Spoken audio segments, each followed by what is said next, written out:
ಬಳ್ಳಾರಿ ಜಿಲ್ಲೆಯಲ್ಲಿ ನಡೆದಿರ್ತಕ್ಕಂಥ ಒಂದು ಘಟನೆ ನಗರದಲ್ಲಿ. ನಾನು ಕಳೆದ 3-4 ದಿನಗಳಿಂದ ರಾಜ್ಯದ ಮುಖ್ಯಮಂತ್ರಿಗಳು, ಉಪಮುಖ್ಯಮಂತ್ರಿಗಳು, ಗೃಹ ಸಚಿವರು, ಹಲವಾರು ಮಂತ್ರಿಗಳು ಕೊಟ್ಟಿರ್ತಕ್ಕಂಥ ಹೇಳಿಕೆಗಳನ್ನು ಮತ್ತು ವಿರೋಧ ಪಕ್ಷದ ನಮ್ಮ ಮೈತ್ರಿ ಪಕ್ಷದ ಸ್ನೇಹಿತರುಗಳು ಕೊಟ್ಟಿರ್ತಕ್ಕಂಥ ಹೇಳಿಕೆಗಳು, ಸ್ಥಳ ಪರಿಶೀಲನೆ ಮಾಡಿ ಸ್ಥಳದಲ್ಲಿ ಮಾಹಿತಿಗಳನ್ನು ಸಂಗ್ರಹ ಮಾಡಿ ಮಾಧ್ಯಮದ ಸ್ನೇಹಿತರ ಮುಂದೆ ಅವರವರದೇ ಆದಂಥ ಭಾವನೆಗಳನ್ನು ಇಟ್ಟಿದ್ದಾರೆ.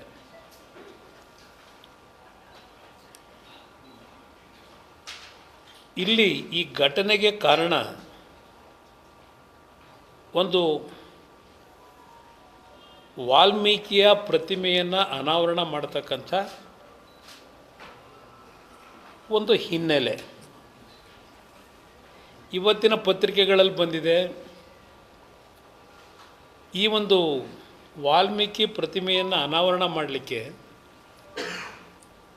ಸರ್ಕಾರದಲ್ಲಿ ಅನುಮತಿಯನ್ನು ಇಲ್ಲಿವರೆಗೂ ಕೊಟ್ಟಿಲ್ಲ ಅಂತ ಹೇಳಿ.